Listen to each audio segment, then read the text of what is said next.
Le système politique suisse est très fier de ses particularités. La neutralité, le fédéralisme, les votations directes, l'exécutif collégial, la paix du travail fondée sur les conventions collectives. Et à chaque fois qu'un de ces trucs foire complètement, à chaque fois que ça ne fonctionne pas, donc à peu près tout le temps, eh ben on se colle la main sur le cœur, on chante le cantique suisse et on proclame que quand même on a un système unique au monde.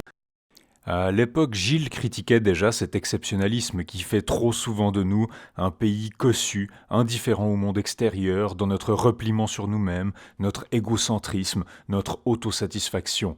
Il ne nous laissait pas nous enfermer dans un chauvinisme confortable ou un dogmatisme crispé, et c'est pour ça que je trouve important de rappeler sa voix. Pas seulement la lettre de son poème, mais aussi l'esprit et les valeurs qui ont animé sa vie, et de dire non quand certains, mine de rien, essayent de faire de lui une icône rabougrie au service d'un nationalisme de bazar, plein de folklore militaire et de drapeaux en plastique.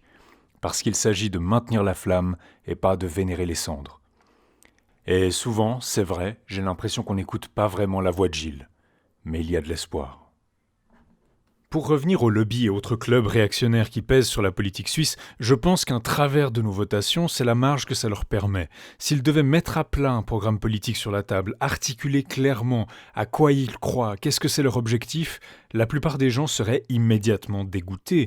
Mais quand l'actu politique tourne autour des votations, et donc que c'est principalement se prononcer sur des questions binaires, oui ou non, ils n'ont qu'à choisir.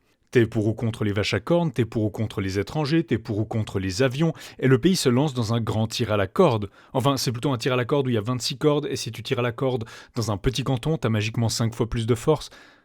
Dans les faits, très souvent, ces clubs, ils représentent personne. Numériquement, c'est zéro. Même tout leur délire sur le fédéralisme, qui pourrait avoir une certaine audience, je veux dire, comme dans toutes les périodes de crise avec la pandémie, on voit très bien les limites du fédéralisme, merci.